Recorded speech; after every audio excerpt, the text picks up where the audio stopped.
afternoon, everyone, and welcome to this very interesting episode of our MSME Masterclass on growth strategies for Indian MSMEs in 2026. Our speaker today is someone who has a deep understanding of the intersection of steel casting, process excellence, and the challenges faced by Indian MSMEs. Please welcome Mr. Atish Agrawal, Managing Director of Abha Power and Steel Private Limited. This central India-based company has built a solid reputation in the casting industry over the last 2 decades. An engineer with professional roots at Tata Steel, Atish went on to lead his family business Abha Power and Steel, which has become a trusted supplier of custom and structural castings for railways, steel, cement, mining, power, and pellet industries. Under his leadership, the company now delivers end-to-end solutions from methoding and pattern making to high-precision casting and finishing, with capabilities across mild steel, SG iron, manganese steel, stainless steel, and high alloy castings, including single-finished units weighing up to 8 tons. With a modern manufacturing setup offering hand, shell, and machine molding, as well as in-house heat treatment and fettling, Atish champions a fresh, quality-first approach rooted in engineering rigor and process reliability. Through this session, he brings real-world insights from the shop floor to shed light on how MSMEs can scale fabrication excellence and structural reliability no matter how complex or custom the demand. Welcome to our MSME Masterclass, Atish. It's so good to have you with us today. Thank you, Amrita. Thank you for such a long introduction. It was nice to hear that all of that from you. Yeah. Pleasure, Atish. Atish, we'll quickly jump on to our first question to quickly start things off. When you look at 2026, what's one trend you think MSMEs cannot afford to ignore? This 2025 has been a tremendous year for everybody. We have seen lots of ups and downs in the market, as well as the demand supply route. Some of cases it has been a boon for a lot of companies, but it has also been a challenge for a lot of other companies who are on the other side of the spectrum. So after this tumultuous year 2025, we have started 2026 on almost the same note as the previous year. So in my honest opinion, I don't think 26 is going to be a bit different from 25. We are seeing the same kind of motions going on right now. So one trend that I think that MSME has to look for is, as per the global world going on, is AI. So AI is not directly applicable to MSME right now on a very general basis, but I think automation, that is one thing that every MSME should look for. See, in this industry prone areas, labor is an issue, manpower is a big issue, and the quality requirements of the customer is going up day by day. So you need to have the perfect synergy of the machines and as well as the operators, so you can give a perfect product to your customers. For that, automation will come into the picture. You'll have to adopt it today or tomorrow. So this automation part is something that we cannot ignore in this year. It could be a very small step in the form of what we do right now. As an example, I'll say that when you get a new order, you can automate it to so that its breakup goes to the production department, finance department, stores department. That kind of automation can be there. Or if you can skip a process and make it automate by adding some machines or small investment, then you should always look for it. It's not going to be that you have to fully automate your whole complete unit, and it's going to be a very cash intensive or capital intensive thing. But whatever you do, you'll have to think about it, break it into small parts, that whatever automation we can do in some time, or let's break it in a 5-year plan or 3 years plan, and start doing a bit here and there, so that we can truly see after a considerable time, let's say 3 to 4 years, that the plant has been automated by such and such measures, and now we are a bit free from the manpower supply constraint or the quality constraint that one feels right now. So yes, I think in 2026, one thing that I should say every MSME should focus on should be automation. Understood. Atish, a lot of MSMEs are still recovering from the last few years. What does a realistic growth path look like for them in the next year or this year rather? Um, See, with every problem or every situation which causes a bit of what you say, a turbulence in the market, it also gives you opportunity. So when we are recovering from such a uh, what you call it, turbulent year, if we are recovering from such a turbulent year like 2025, where we have seen all kind of variations going on all over the year, there could be some sections which are actually feeling the pinch, and they are seeing that okay, we are not having a very good time right now. But you'll have to be positive, and you'll have to see on the brighter side as well, that okay, there might be some opportunities lurking behind what we have ignored earlier. So let's see that this way, that whatever challenges are coming in your way, it's going to produce some opportunities as well. So you'll have to rediscover yourself. Sometimes you'll have to re-engineer the market. You'll have to see what where the sections are going, so that you can fine tune yourself towards those goals. As a very small example, if I can say, we were facing some problem in one particular sector, that since my company, we are having orders from very different sections like power plants, cement plants, mining industries, steel industry, and we were facing some problems with one of this particular section or areas where the orders were not coming in. So we had to pull in our resources in the other departments, other sections, and then we have to use our resources in such a way that even if one section is not performing that well, we can cover it from the other sections. So that kind of thing has to be there. You'll have to realize that all your growth engines are not going to deliver at 100% pace all the time. So you need to shift power between your different growth engines, and this is not optional. You'll have to have different growth engines. It cannot be that you rely only on one engine, or on only on one sector, on only one customer. That's going to be a big problem. So what I feel is, be efficient. Efficiency is one thing that cannot be ruled out, that cannot stop giving you profits. Only those companies survive in a turbulent market which are efficient.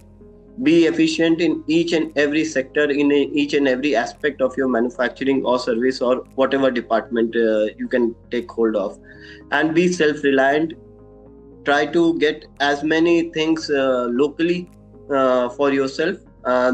This will ease the pressure of transportation cost or other logistic cost, or the things happening other than in the other world or other countries. So it will have a lesser impact on your workings, and you'll be able to make a better case even in the turbulent time.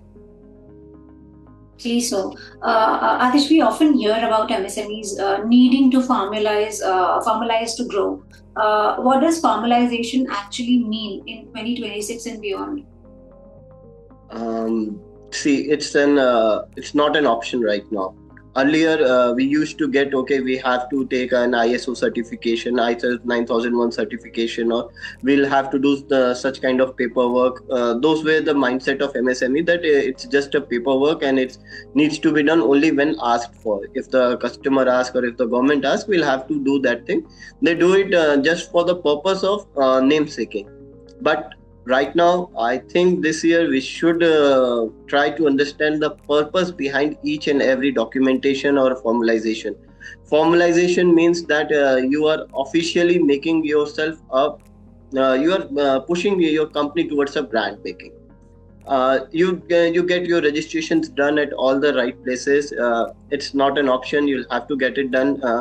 And once you've done it, you don't do it just for the sake of doing it. It's better to understand the concept behind it, like ISO 9001. It's a simple quality abstract. In the market, you'll get the people who'll say that okay, you just follow a couple of things and you'll get the ISO certification. So certification is not the target. You'll have to actually follow it. What it talks about a quality. It says that each and every procedure should be standardized, and you should have a format or a way of recording each and every activity. That's it. Even in just two sentences, you can define ISO 9001, and if you can implement this thing uh, in your factory or in your manufacturing place, you can actually take benefit out of it. It's just not a paper, or it's just not a thing you do only for your customer, or only for doing the things that has been asked for, but it should be followed also. It's no non-negotiable. You'll have to get formalize yourself. You'll have to get registration in all the GST department, all the local department, government officers, and whatever. Each and every customer right now asks for you to get yourself registered in their own vendor portal and everything. So formalization is not an option. You'll have to do it. Better do it in a proper way so that you can take some benefit out of it as well. Now, Atish, moving on to our next question. It's around digital transformation, which gets mentioned a lot these days. And you also started your first response with the digital transformation. Can you tell our attendees what are one or two practical areas where MSMEs should begin digitizing to see real impact? Digitalization is again one thing that I think would be a key factor in this year. These were things that we have heard of earlier. For the past, say, 2-3 years, we have been hearing a lot about these things, but maybe in the hardcore MSME sectors, this have not come into the picture in a big way. But this year, this is going to change a lot. Each and every of our customers, see, MSME is 100% customer driven. We have to follow all the things or all the requirements of our customers. On that basis only, we'll have to fine tune or make sure of all the things that we do in our premises or company or manufacturing unit. So now the companies are asking for this digitalization. They want invoices to be of e-invoice. They want e-way bill. They want all your returns on a soft copy. Very few companies ask for hard copies right now. All the quality documents are required in a soft copy. So ultimately, you'll have to give them all those things. Whether you do it in a hard copy way and then scan it and then make it digitalized and then send it to them. So it's better to adopt some of the tools that are going to help you in any way to deal with your customers' requirement, like ERP. You can impose ERP in your system. This ERP can be fine-tuned as per your requirement. You can always customize it for your requirement. It's not expensive. It's not very cheap also if you go for the branded, but it's at a good price. You can find a good ERP provider of your particular industry who has the experience of other peers as well. See, when you enrolled one good ERP company which is quite prevalent in your particular line of business, you also get some of the insight of what other good peers or good competitors are doing. So they might have find out some good solution to your problems, and ERP person could be the right one to discuss and to throw some suggestions over how this process can be done. I'll give you a very small example. One We were discussing something with our ERP people, and we were facing some problems regarding report making. That okay, this reporting section of one particular section, we were not understanding how to formulate it, or how to what the format should be.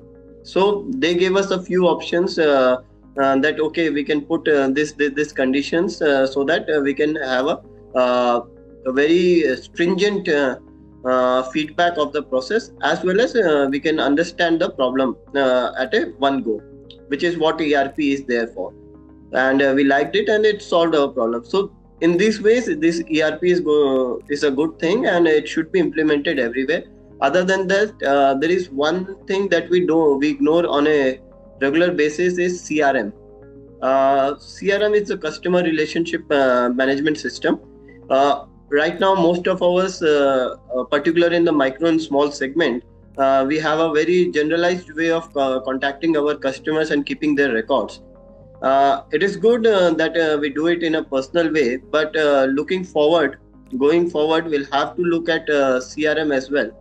CRM gives you the acknowledgement and the knowledge of what you have given in the past, in the present, and in the future.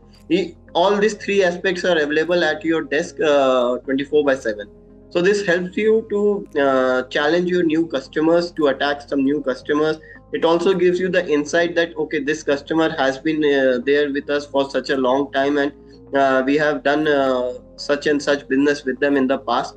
So it gives you an insight of the past of the customer as well as for the future. You will be ready. And when we are approaching a new customer, if he sees that our approach is very systematic and growth oriented or digitalized, they also feel that okay, they are working with some good companies or a company uh, which has a liking for the quality. So quality is just not in your products, it is also in our communication. So once the communication is right with a quality oriented factoring, it makes a good impression. And for a new customer, our first impression is everything. So I think ERP and CRM is one or two things that which can help you for digital transformation, and this should be applied not looking at just at the cost but at the soft value that they bring to the table. Now, Atish, help our MSME community understand how can small businesses plan for growth when they're constantly worried about cash flow. Sorry, I missed your voice, Amrita. Can you please repeat? Sure. I was asking how can small businesses plan for growth when they're constantly worried about cash flow? Right. Cash flow. So yes, we are a small company because we don't have a very heavy cash flow. This is the mindset of almost all the MSME companies. We are constantly under pressure to pay our suppliers, to pay all the bills and everything, and to chase our customer for the payments. So that is the normal cycle of all the small companies that we work on. What we follow here is a bit better system. What we do is at the time when we are making an invoice, that time only we mark out the date, that which date we are expecting this payment to kick in. Now when we do this kind of thing, it's a very simple thing to be done in an Excel format. It's not that you require a very heavy software for that. That is something what we do here. We put a date as to when we are expecting this payment to kick in. Now when we see in a monthly basis, we know that okay, this much payment is going to come to us in the next month. So we can plan all our expenses accordingly. We can say that okay, we are getting some good funds in the next coming month. Let's try to buy some raw materials on cash basis or immediate payment basis, and so we can get some profit out of it. We can squeeze down the margin of the suppliers so that they can supply, and they are also happy that we are paying them not on 30 days or 45 days cycle, but advance payment is there. So that way we can squeeze down 1 or 2% from the raw materials on that basis. But to have this planning is very crucial, because if you see if in this plan that okay, next month you have sold more payments on you have sold more products on credit basis, so this month we are not going to get much funds out of it, so then you cannot buy on a cash basis. So this gives you some time to plan your finances. Now when this is done, you are actually free from your cash flow tensions that you get, that okay, how I have to be constantly aware of my cash balances and everything.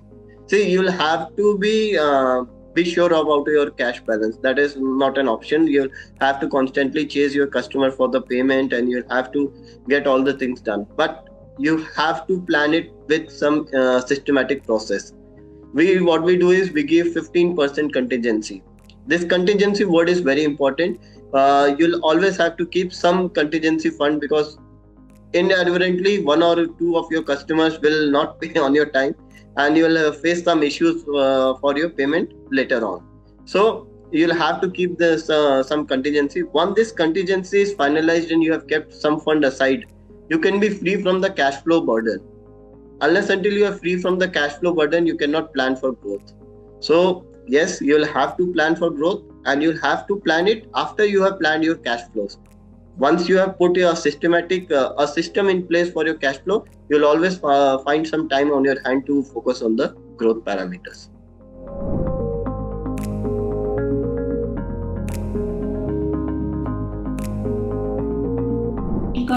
Atish, also help our MSMEs understand what do you think entering new markets, whether domestic or export, is it still a viable growth move for MSMEs in this year? Yes, yeah. See, export is always a big thing. All the MSMEs find it very attractive, and it's kind of what you say that it's a pride moment for each and every company to say that they are exporting something. It brings some value to the country as well, and it also gives you confidence and a, proud gesture that yes, you are an exporter kind of thing.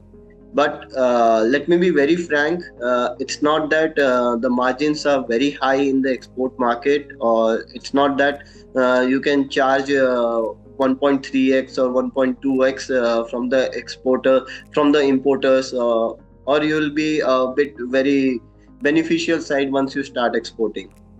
Competitiveness, that is important both in the domestic market as well as in the international market. Every market is competitive right now. There is no market left in the world which is not competitive, or which is not going to solve which is going to solve all your issues. You'll have to be competitive enough to face challenges or face competition from all your peers. So that is something which is again, I'm saying, non negotiable. So yes, the growth factors are there in both the domestic market as well as export market. Some markets are opening up because of the government policies and some duty free agreements that we are signing with some of the some of the countries. So that market will also kick in. You'll have to be balanced between what you focus on the domestic and what you focus on the exports. What we do here in our company is we give 10% weightage always for the growth oriented markets. Like our marketing team is always asked, and we always focus on that. Okay, in if a particular team is focusing on 10 customers, they'll have to bring in at least one new customer every quarter. So that kind of policy we use. We encourage our team to go for the export market as well, but it's not that that's the only way out. Domestic market is also a very good market right now, and it's growing. India is the highest, having the best growth in the world right now. So this is the market where everybody wants to be in, and we are being in India and we want to go outside for business. That doesn't make much sense right now. But still, I say that yes, we can scale our operations domestically as well as in export section, and it is a good thing. And in this year, we'll get a good traction even domestically as well as internationally. Got it. Atish, talking about scale, what are some of the smart ways to scale operations without overspending or overhiring? Right. Scale of operation, this is one thing that all the MSMEs struggle for. And it's actually a good thing. What we have been taught traditionally, and what everybody has been saying for a long, long time, that each of your pipelines should be pressurized. That means each of your machines or each of your process, what it has been designed for, should be working on a full capacity, or let's say 110% capacity. That's what we have been talking in the manufacturing industry regarding this. So for MSME, first challenge is to keep the machinery going on 100% scale. Whatever you have designed your plant for, or your operations or your company, it should achieve the markup thing. Supposedly you have designed something to produce, let's say, 100 pieces per month. So first you will have to achieve that 100 pieces per month, and you have to keep it constantly going for, let's say, 1 year or 2 years, so that you are satisfied that yes, this is the thing which has achieved its maximum target, and then we have to scale up. So what I find right now is there are a lot of inefficiencies going on in the Indian industries. A machine, when designed earlier, it says it's giving 100 pieces per month. It has been designed by the manufacturer and everything. That has the potential to go to 110 at any day, anytime, because we always keep some safety factor in our mind. We keep a lot of contingencies during designing, during process automation and everything. So you already have that 10% buffer extra to go to push your machines to go for at least 10% higher than the rated capacity. Now, since if the machines installed are a couple of years older, what I have seen in the industry right now, they have assumed that okay, this machine is going to give only 80 to 90 pieces per month, even if it is designed for the 100, because every now and then there is some shutdown, breakdown, or something is there. You'll have to work on that aspect. If a machine has been designed to give 100 pieces, please be assured that it can give 110 pieces. So just for the scale up from 80 to 110, that gives you around 30-35% scale up. That is already available with you. If you focus on the efficiency part of each and every process or every part, you can already scale up within 30 to 20 to 30% inside your rated capacity very easily. That is what I feel. Other than that, to scale up, we can always be cost competitive. Scaling give you the option of not only just that you are increasing your turnover or increasing your customer requirements fulfillment, it also lowers down your overhead cost. So once you are lowering your overhead cost, it helps you to generate profit margin even in a neck to neck situation or even a bit loss situation. So scaling up is a good option, should be done, and it should be encouraged. But you should be a bit mindful of what you already have with you. Once that 100% or 110% utilization has been achieved, then only I think the scale up should be done. Atish, with compliance tightening, how do you suggest MSMEs balance regulatory requirements with their day-to-day priorities? Compliance is a big headache, what every MSME feels, but it is not so. My views are a bit different than what has been told to us, that okay, there are so many regulation, income tax have so many laws, GSTs have so many laws, and even environmental norms are so high. It's difficult to be compliant everywhere and everything. So what we do is we hire consultants or we hire experts for them, so that they do the job what we should have been done, and they charge an hefty amount against it. And even then our companies are not self-reliant. What I feel is we'll have to let go of all these consultants and these people who say that okay, they'll do our work for them. We'll have to do all these things ourselves only. We'll have to understand the parameters, that how these things are done, and then only we can take a call. The best way to do is to not do it on an annual basis or on a monthly basis. You'll have to do it every day. Like I'm just again stating one more point.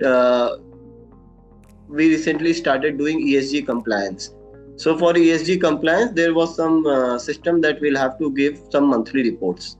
And what I saw the team was doing, that they was preparing reports on the last day or second last day of the month, and then they are sending it away for their compliance issue. But those 2 days they are very hectic and they are facing a lot of trauma, that okay, we'll have to work day night and finish off this report, then monthly report, then quarterly report, then annual report. And they were pushing us to let go what let's drop this ESG system overall. So we sat down with the team, we discussed with our software provider. Again, digitalization came into the picture. We put up a portal, and now what we have done is we are doing it on a daily basis. Every day we make a small entry, whatever the parameters are there, and the work is complete. So within 2 minutes, our ESG compliance is done, and we are free from a last minute headache of monthly, quarterly, or yearly basis. All these chapters are there available, and it takes only 2 to 5 months, 5 minutes of one person's time every day. So this kind of thing has to be done for all the compliances. You'll have to keep everything ready. Digitalization will again help us in this way. If all your invoices are digitalized, you have a good ERP or you have a tally system, whatever you do for accounting and everything, you need not worry about most of the GST compliances or the income tax compliances, because you'll have all the data ready with you. For very complicated structure, obviously you'll have to adhere to the chartered accountants and all the other people. But for the basic companies or for the limited companies who have a very limited number of customers or suppliers, you can always keep all these things on your fingertips, and can be done manually with a regular guidance. See, the key is that you'll have to make all these entries on a daily basis. Once you start doing, you have broken up all these compliances on daily activities, it would be easier to be handled. And once we ignore these things, and then the compliances letter starts pouring in, and we'll have to prepare all the reports, all those things, and sections are seen. That time it may, even the simple things becomes complicated, and then we have to inherently go to the consultants or some people who will charge us hefty amount, and also they make this picture that it's very complicated and cannot be done on a self basis. I totally feel that all the compliances that we answer or that we have to face can be done on a personal basis, unless until it's if your unit is too complicated, then it's okay. But it can be done, and if you break it into individual days work, it would be not a very cumbersome task to do, about half an hour or 1 hour every day, and you'll get all the compliances done. So compliance is not a option. You'll have to get your company compliant in each and every aspect, whatever the governance is there. You can use some online tools for that. You can take some systems for that, ERP or whatever CRM or whatever digitalization tools are available. You can take them, but it's better to keep all these things on your own and to do it on the one to one on daily basis. Got it. Got it. Atish, according to you, what would you say is the biggest financial discipline MSMEs must practice in 2026 to stay credit ready and resilient? Sorry, to stay? Credit ready and resilient. Okay, for credit readiness, how should I say this? Okay, let's do it this way. What I feel is, if you want to be a credit ready and you want your company to be look like a very good aspects, first of all, your financial should be very good. It should be well structured, and the first thing that each and every loan provider or the bank or NBFC or whatever your source for the credit is, they will look for is the GST compliance. If your GST compliance is good, if you're filing your returns on a timely basis, and you are having a positive outlook of the all the GST parameters, it gives a very good feedback for your company. Uh, as soon as you approach any lenders or the person whom you are asking for the credit, they look at all your files like income tax, GST, and all those things. What we focus mostly on is the income tax part. What we MSMEs see most of the times is that, okay, income tax part is compliant, and we are getting positive profitable companies there. Some expenses are there and all those things, but we are compliant with the income tax, and there are no pending cases and everything. But we ignore the GST part. See, GST part is also very important to all the credit lending companies. They will look at all your complete profile, and they will find out even the small lapses, as it if there are any in your profile. So being a GST ready company gives you a very good profile for your credit facilities, and also it gives you a big picture also. Like in one of my companies, my cousin brothers are looking after that, and what they look after is that how much GST is being paid every month. By that factor, they are calculating where their company is going. It's going positive or it's going negative, because ultimately GST gives you tells you a lot of things. If you're every month whatever GST you'll have to pay, it's increasing, or every quarterly it's increasing on a regular basis, that means you are going on the right track.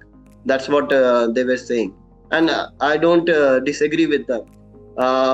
GST overall that we pay to the department is actually the difference between what we are selling and what we are buying. So it gives you a very good picture about how your company is doing.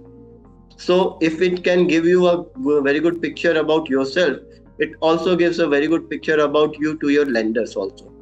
So if you are GST ready, and you have your everything documents digitalized and ready with everything, you are credit ready, you'll get a very good score, and you can even negotiate with the banks and NBFCs for the interest rate because you are having a very good credit rating.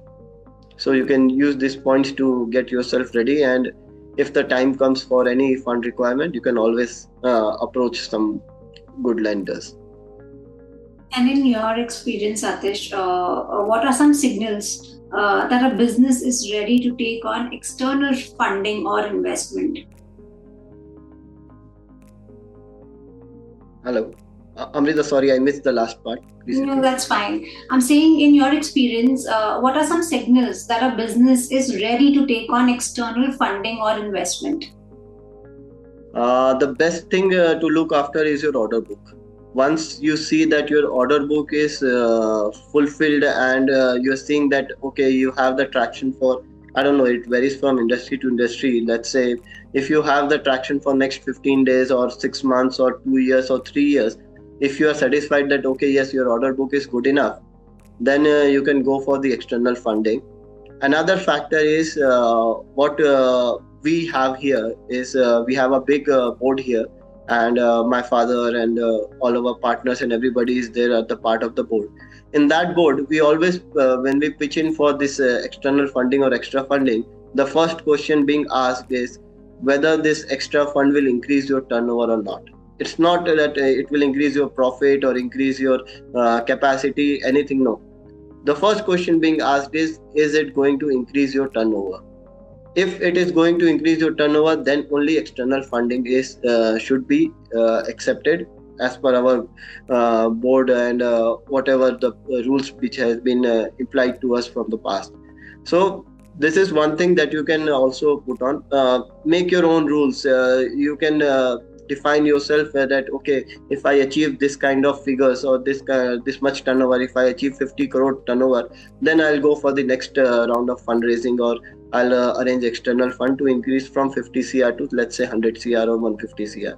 So that focus should be there. It's not always about the profitability. You will have to be, profitability has to be there, but the basic thing what we are following here is see to that each and every investment should bring in more turnover. So even if the investment is being made and it is just a soft investment which is not adding anything to the turnover, we'll have a double doubt over whether to do it or not.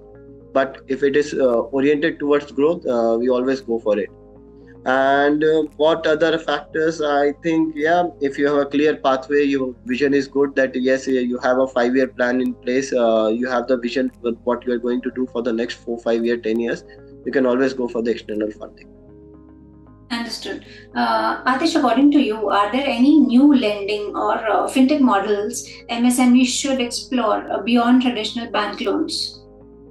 Yes, definitely. For the last 2 3 years, we have been seeing these bill discounting systems that have come up for the MSMEs.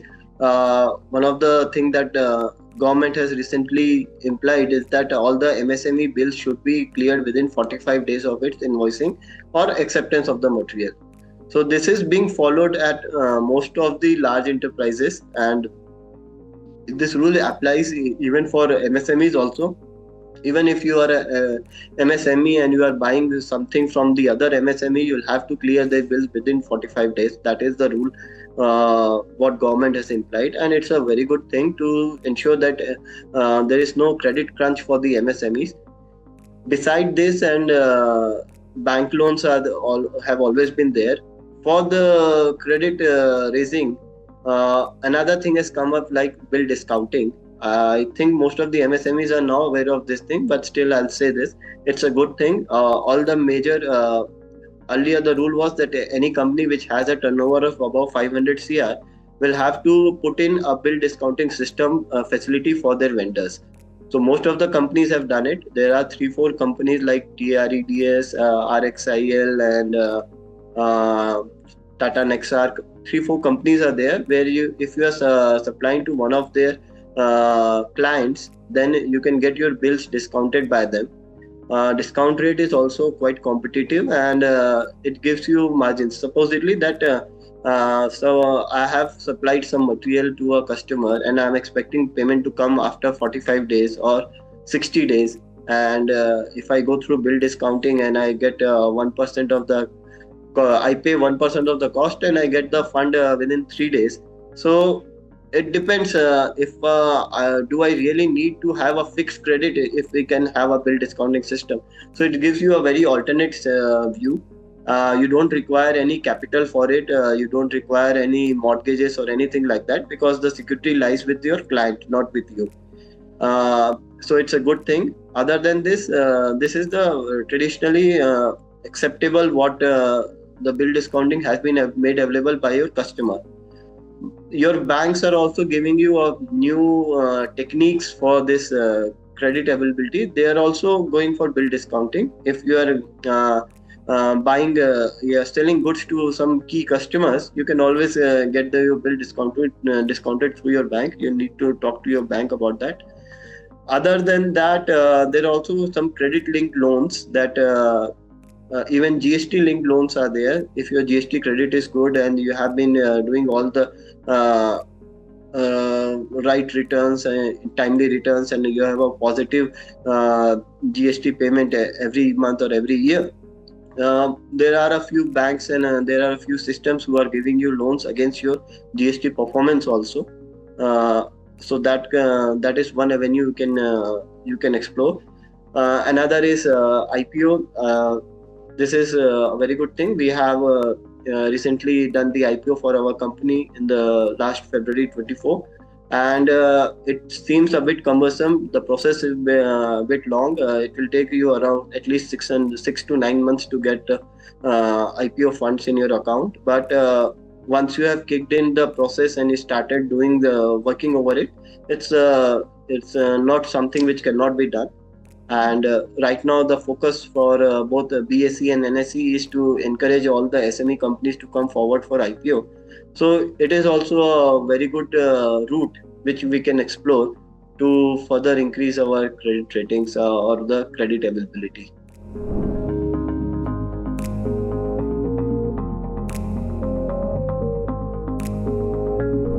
Right. Atish, we've seen many MSMEs struggle with hiring. What's your take on building a reliable team while still managing costs? Yes, it's a very sensitive topic. MSME is facing a lot of crunch because all the good talent goes try to work for the MNCs or for the big companies, and we are always facing problem with the manpower. So it's something that doesn't have a single solution. It's not it is a unique thing which is prevalent to your individual industry or something like that. I think there is a different solution for different industries. What I can share is about what how we handle here. We try to encourage people who are already enrolled with us or who are already there on the job with us to give the references. We give them incentive for the references because see, my company is in a third tier 3 town, so not many people are favorable of moving into a tier 3 town. So unless until they have a good connection, they then only they can think about it. So first thing we focus is we ask our existing staff or existing workforce to recommend a person whom to approach for a new job. So by that way, that person has already one friend here in our company. So if he joins up, he'll already have a few connections within the company and they'll feel like home to stay. So it's not just that we are finding the right talent or right person, we're also giving that person a common platform or something a boost start so that they can feel at home and start working on a regular basis for a long time. Secondly, what we do is we try to encourage local people. See, in tier 3 cities or tier 2 cities, the biggest factor is that people don't want to come in those cities. But the other factor is that the people who are already residing there, they want to go out because they have their whole family there, they have the whole ecosystem, they are part of the natural habitat, and they feel at home at their hometown. So it's always preferable to hire people from your hometown. You'll have a better retention rate that way, and it could solve a lot of your problems regarding that. Third thing is go for as many trainees as possible. For every one post you require, please keep 5 to 8 trainees. We know that the retention rate is very bad, and most of the training people or the new people that we sign up, they go outside the city to work for the other companies, or they switch over the lines. See, the problem is that at that stage, when you are just fresh out of your college or fresh out of your diploma courses or anything, you're not yet decided that what you want to do in your life. So those opinion changes, those position changes, and suddenly they don't want to do the thing that they are doing right now. And there is always an attraction to go outside to work for a better prospect or everything. So the retention rate is poor, but that is the only way you create talent in your industry. If each and every industry, each and every MSME starts creating 5 to 7 trainees every year, uh, I think we'll solve the problem of workforce in the industry line. Right. Also, Atish, we've seen succession is a big question for family-run businesses. Do you see next generation leaders playing a bigger role in MSME growth in 2026? Uh, yes, I will say that succession is an issue, but it is not a very big issue according to me. Uh, One common trend that we have been seeing for the past now 5-10 years, I would say, that the age of successful person is going down. Earlier we used to see that we whom we used to call the veterans or the management leaders, were the people having the age of above 60 or above 50, and who have 30, 35, 40 years of experience. Those were called the veterans or the stalwarts or the successful people. Right now this age has been reduced to such that even a 27, 28-year-old person can be called a stalwart, or can be called a management guru. So the acknowledgement of the young generation is tremendous. They are very much aware of their surroundings, and they are learning from it. So I totally think that this would go on even forward this year, that we'll see young people coming up with a better knowledge and better adaptability. See, the world is also going in that way only. uh, what my generation is there, and then the next generation is there. The next generation is digitally more aware than what we are. And now all the MSMEs or all the industry line is going towards the digitalization. So they are more better fit. I should They are much better position to understand the requirement and to adapt that technology in the workplace. So we'll see this kind of thing going on, that yes, the younger generation is coming up, and you'll see young people getting promoted very fast, because there is a resistance between the older generation to adapt new technology. So their progress or their growth would be stunted. Even among them, you'll find very good learners, or very good people who can adapt themselves and grow accordingly. But the succession would be there for the younger people to adapt, and if they can see and absorb uh, all the management tools, they will surely be a big thing in the future. Atish, also help our attendees understand how can smaller players in manufacturing or construction tap into large infrastructure or supply chain opportunities this year? Sorry, Amrita, I just missed your question again. No problem. I was asking, according to you, how can smaller players in manufacturing or construction tap into large infrastructure or supply chain opportunities this year? Visibility. Ultimately, you'll have to be visible for what you are doing. See, it's not that you are boasting everything that you do, or you are putting up big advertisement. No, that's not the kind of thing it's required. You'll have to be visible at all the key places. It's good if you have got something great to show to the world. Please show it.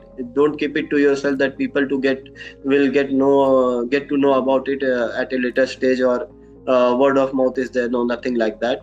You'll have to be visible, you'll have to be aware, and you'll have to create that visibility amongst your customers. do participate in a lot of exhibitions, in a lot of summits or whatever this collection of people is happening. You'll have to be there. You'll have to meet a lot of people. Connections should be there. You must be knowing a lot of people in the higher segment so that you can propose yourself as an alternate person. uh, what we need to understand this thing very clearly is that all the big companies need small company like us to success or to work efficiently. It's something that they cannot ignore. So the problem is that they have a very large base to it. Supposedly a large company wants some orders to be done, they will prefer to get it done from a one location. But MSMEs, they are not able to do that, so they want this to be distributed among 10 people. So there the case comes to be, once you get to project yourself as the person who can, as a company who can supply the right quality at the right time, they will be very happy to join you with. So you'll have to be projecting yourself as the company that, okay, that may be small in stature but not on quality and delivery. If you can give that kind of quality and delivery like MNCs, all the companies would like to be associated with you. So you'll have to be make yourself visible that you are there. Even if a company looks for a product related to your item, they should be knowing that, okay, this company also exists and they are making such and such products. I've seen it somewhere. So that kind of recall should be there among the buyers. Once that recall comes, automatically it will start flowing.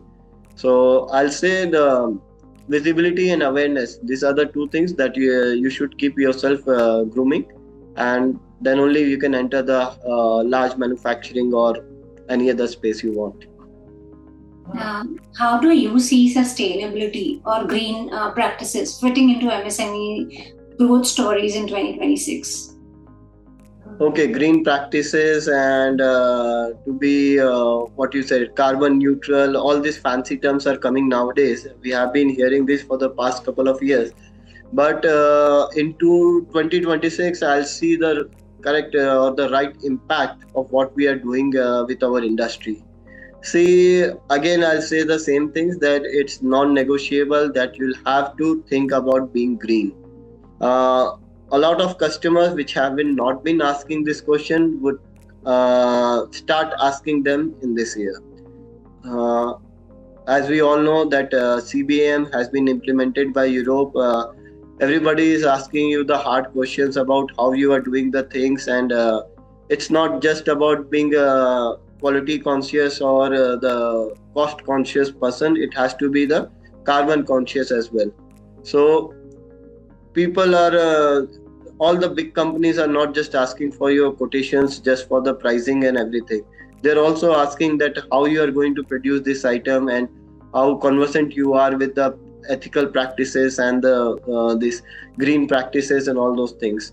So India has a big future in this thing. I totally feel that, because on one hand we have some government sorry, on one hand we have some government incentives regarding all the practices that we do, and on the other hand our customers are also asking for them. So we have no reason left to think about whether we should do this or not. We'll have to do it. One of the best thing you can do is you can get yourself a solar plant or a non renewable energy plant. So that gives you being compliant, and energy is the biggest source of what you call it, the factor where you can get yourself green. Because each and every industry or each and every company needs electricity. Without it, it cannot run. So one of your major cost should be electricity for most of the MSMEs. So if you can divert some of those activity to the solar plant or the windmill, then you'll also lower your cost, because there are people ready to finance it. You'll be able to lower your cost because the cost of solar produced electricity is always lower than what you get it from your grid. So one side you are lowering your cost, and other side you are also being green compliant. So that's what we have done. We have produced one 3 megawatt solar plant a couple of years ago, and we have been justified in doing so. It gives the twin purpose of lowering our cost as well as increasing our green quotient. And I don't know. See, it's not an option. You'll have to go for this green energy thing. One of the key factor that we can see is that government is also pushing for us to be green compliant. I'll give you one example. A couple of days, I got a mail from SIDBI, that is Small Industrial Development Bank of India. What it is proposing is, if you ditch your old DG set and buy a new DG set, then they are going to finance it without any collateral or anything. But the catch is that your new DigiSet should be at least 4-star or 5-star rated. So what they have done is they have given us an option that if you want, you can go for a green energy solution. They are going to finance it. You'll save money on that part because your new DigiSet would be more fuel efficient. So its operational cost would be lower than what your older set would be, and you'll get your plant also a bit green compliant. So that kind of initiatives are also coming in, and the focus would be to make all the Indian MSMEs green reliant and ready for the international market, and even for the domestic market as the needs comes to be. Atish, according to you, what role does customer retention play in growth, especially when many MSMEs focus heavily on new business? New business is one of the growth factors. Yes, whenever you acquire a new customer, it suddenly boost your turnover and everything. That is a good thing to do, but everything comes with a cost. For acquisition of a new customer, you'll have to invest a lot on your marketing and all those things. Sometimes you'll have to sell your products at a more competitive rate than what you have been selling to your local or your regular customers, just to acquire a new customer. So growth factor could be there with the new customers always, yes, but it comes with a price, and that price brings down the new customer acquisition a bit higher than what it seems to be. Your existing customer is the biggest chest you have, or the biggest treasure you have that you can boast of. They are the people who have been supporting you for the past so many years of your working. So you cannot ignore them at all. So what I feel personally, it's always better to ask your customers how we can increase the business with them. So in this case, your acquisition cost is not there. You are asking your existing customer, your marketing cost is not there. Now if you increase the business with your existing customer, you not only increase your turnover, you increase your reliability also. uh, what I feel is you have to keep your customer hooked with you. If you are doing a business with your customer, let's say X, and now you increase it to 3x in the coming 3 years, then the customer will also think thrice before switching over to another supplier. So it's always preferential if you can increase this increase your business with the existing customer. And of course, we always look for new customer, we always go for the new ones, but the existing or the current customer retention is the most important thing we should focus on. What we do here is we follow that bell graph system. In the 80% of our focus is on our existing customer retention, that okay, we have to be conversant with each and every aspect of our existing customer. 10% we focus on the customer that we want to acquire on a newly basis, or the new target customer that we focus on, and 10% we focus on the lost customer that we have lost in the recent past due to some our mistakes, or due to some natural mistakes, or something that was out of our hand. So we focus on that part also, that we can regain the confidence of our lost customer. We focus 10% on the new customer, but 80% our focus is on the customer retention. So I think it's the most important thing you do as a supplier.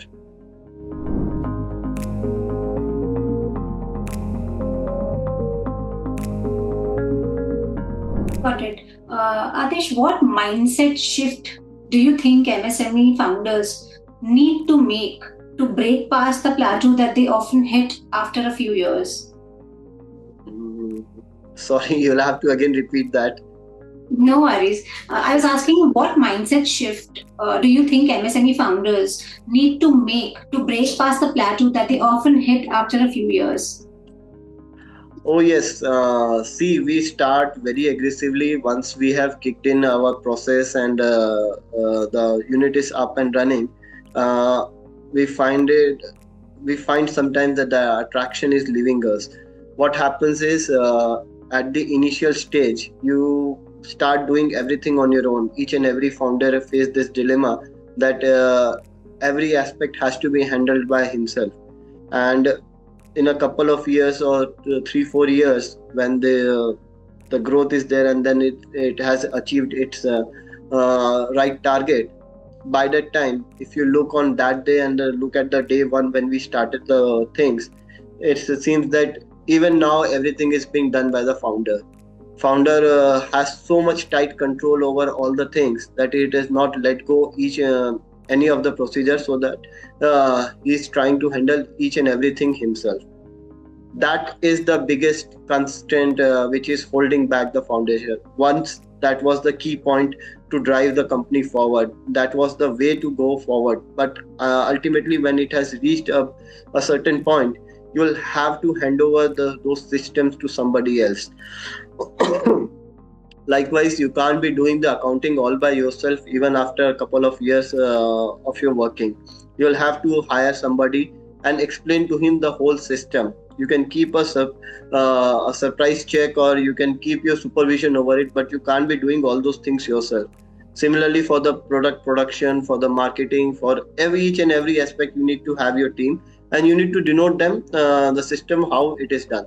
So system making is the best part that can be done. Once a founder has learned this system making and it has handed over the systems to other people, then he can think and he can sit back and think about the future and the growth, next level of growth, how it is going to come.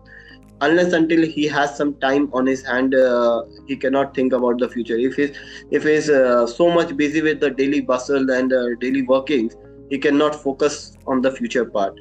Again, the same thing what we do is here, we have dedicated 10% of our time over R&D. R&D is not that it has been to be done something in the lab. It's a research and development.